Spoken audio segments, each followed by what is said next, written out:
Greetings everyone and welcome back to this Kadic Reviews and to our annual WWE 2K review for this year's edition, 2K19. And before I officially begin, I have to give a huge thank you to my friend Christopher Brown, aka Vindicated SM on Xbox, who gifted me this game as a kind of Black Friday gift of sorts. Although I did spend the $45 needed for all the DLC equipment. But I did not buy the game myself, and I have him to thank for it. You might be hearing from him more often here in a second here also on the channel. His briefcase and his media obligations. WWE 2K19 can be summed up in two words: identity crisis. On one end, it wants to be a realistic presentation and gameplay portrayal of real wrestling. On the other end, it wants to be an arcadey, superpower, over-the-top mess. And in its effort to be both, it fails to do neither. Mainly because the same old problems that have plagued the games in the past plague the games now, but a bunch of new problems have popped up. So let's talk about the new first, the payback system. But it's not truly a new thing. It's actually the return of a system from SmackDown vs. Raw 2008 called the Ability System. But in this much worse version of it, you're given two abilities per wrestler, one being a passive one and one being more aggressive one. Passive abilities like the ability to instantly recover or even auto-reverse any move other than signatures and finishers. Truly game-breaking stuff. And even going all the way to things like the old school resiliency and rope escapes as well. And the three new overcharge abilities that have you doing silly things like summoning lightning to build your momentum faster and things like that. Truly game-breaking abilities that if you power them up via the My Player tree, which is one of the other problems. The My Player tree is divided into three trees, using points that you get via a Call of Duty leveling up system. Through this system, you go up each tree through 51 levels, until you have to prestige to unlock the next part of the tree.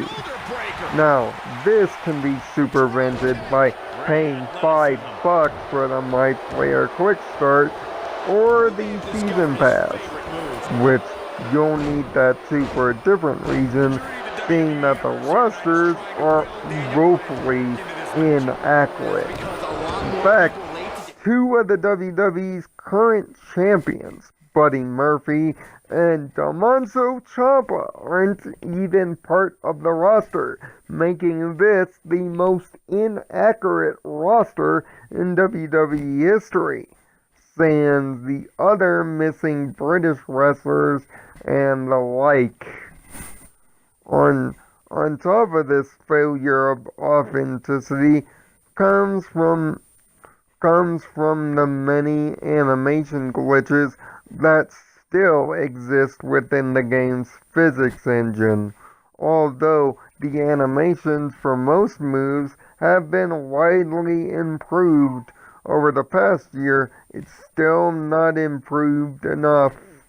And on top of that, add loads of audio glitches too, missing sound, commentary not being able to keep up with the pace of the match, and even audio distortion through menus when entering or exiting parties. Things that should be largely non-existent, breaking the flow of gameplay. Sure, there isn't a lag in multi-man matches like there were in the year before, but in tag team AI has still not been improved, if not been made dumber, and the commentary is still bland and uninteresting as always. Plus, the My Player has also been changed to, you might as well call it, A Player, or The Wrestler, due to one of the game's new additions, a My Player story mode. Now, this isn't new for the series, after all it's been doing it for the last 3 years, but this one lacks complete and total agency.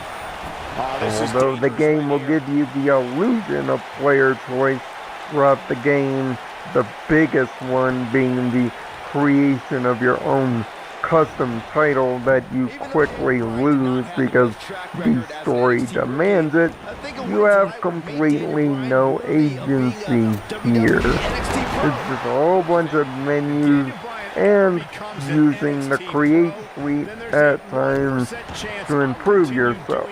But then again, you don't have complete agency over that due to the addition of loot packs. These loot packs don't involve any real-world money transactions, but through you leveling up, you'll gain pack points that you can use to open up packs. Now, the duplication inside these packs are surprisingly well low and are evenly divided and distributed properly, but the fact that you still have to go through the grind to unlock entire movesets, entrances, and costume changes is kind of stupid. On top of that, using your VC to pay for the individual moves would be nice if the moves were properly dispersed in well prices. You'll definitely have to overpay for material here, which is unacceptable.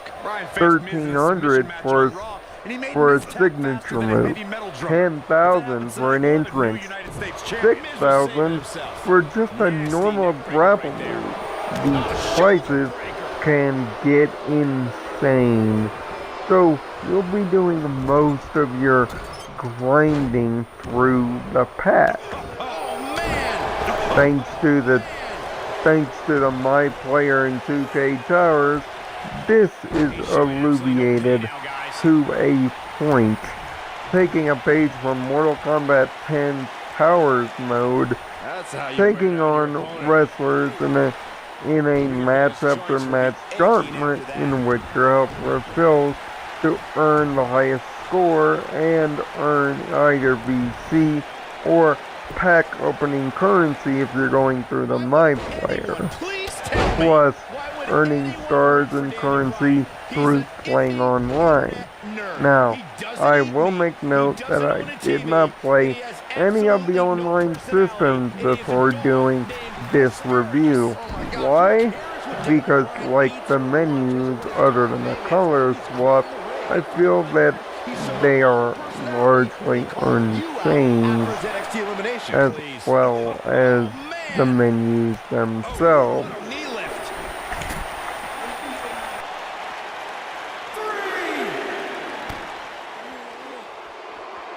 Here it comes. Neckbreaker.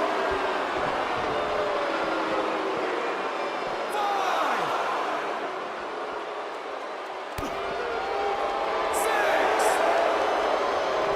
Back in from the floor. From behind. I just cannot believe the disrespect The Miz had to endure at the hands of Daniel Bryan.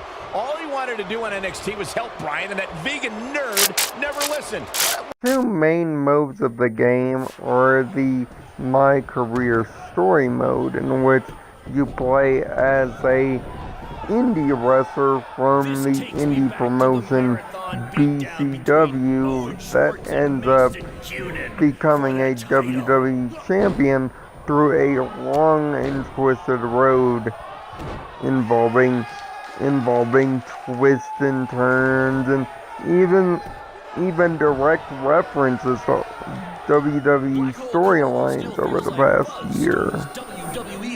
Now, the biggest thing about this mode is the fact that the mode, for the first time since 2010 SmackDown vs. Raw, is fully voiced.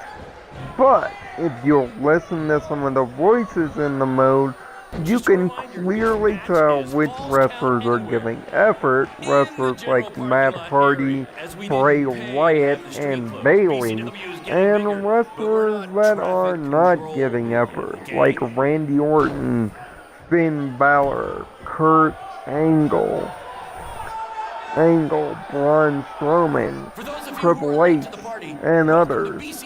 Some of this can even be accounted to the clearly poor audio equipment that they've gotten to do all the voice recording and commentary for the game.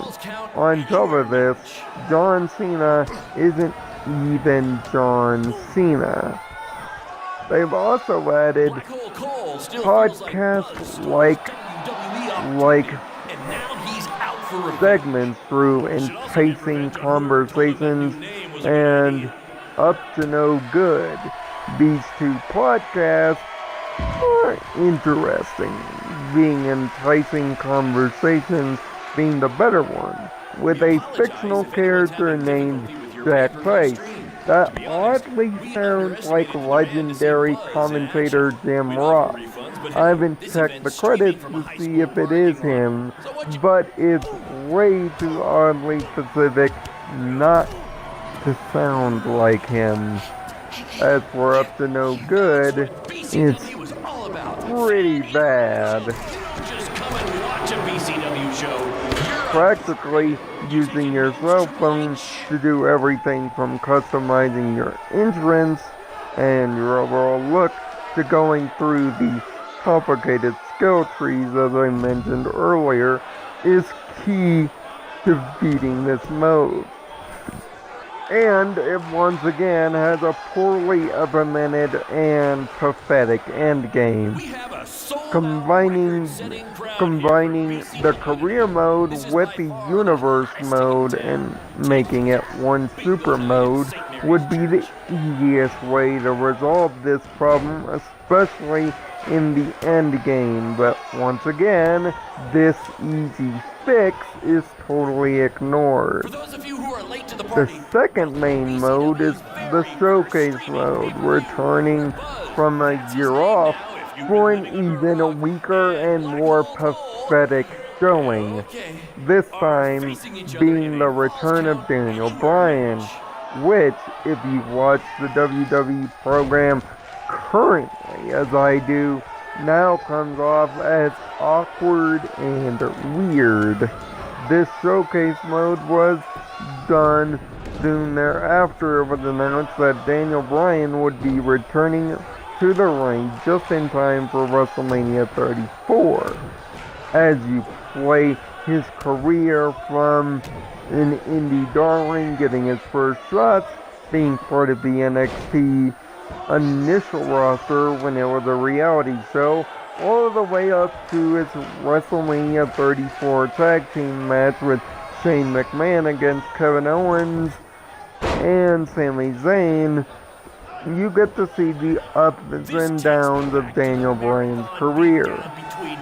But it would be better served for you just to buy the WWE Network and watch the matches in real time than have to deal with the rubber band difficulty and the missed opportunity of additional matches that aren't in the mode. Plus, the notion that the game's large amounts of unlocks are locked behind this silly mode is beyond me. But why would I say that it's awkward?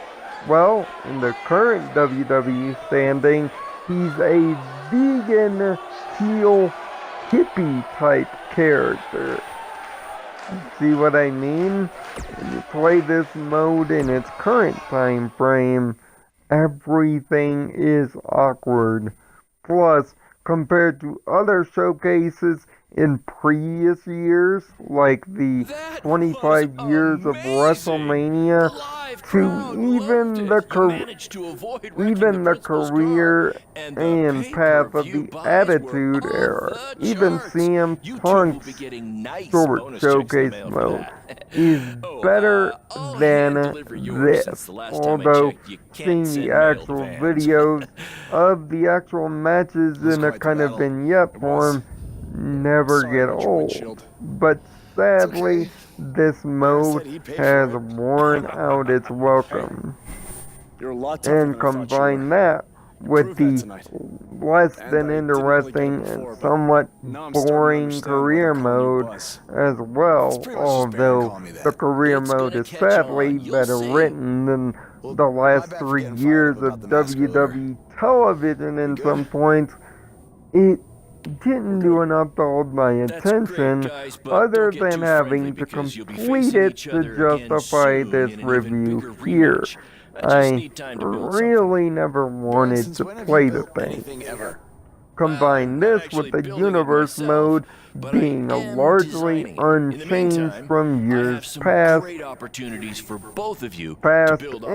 the match set being exactly the same from the previous years, and the total ignorance of the women's revolution by adding women-type variants to male-type matches to some extent, or a female-centric My Career shows not only ignorance but short-sightedness towards new design, let alone the acknowledgement of the brand split by, once again, not having a My GM mode.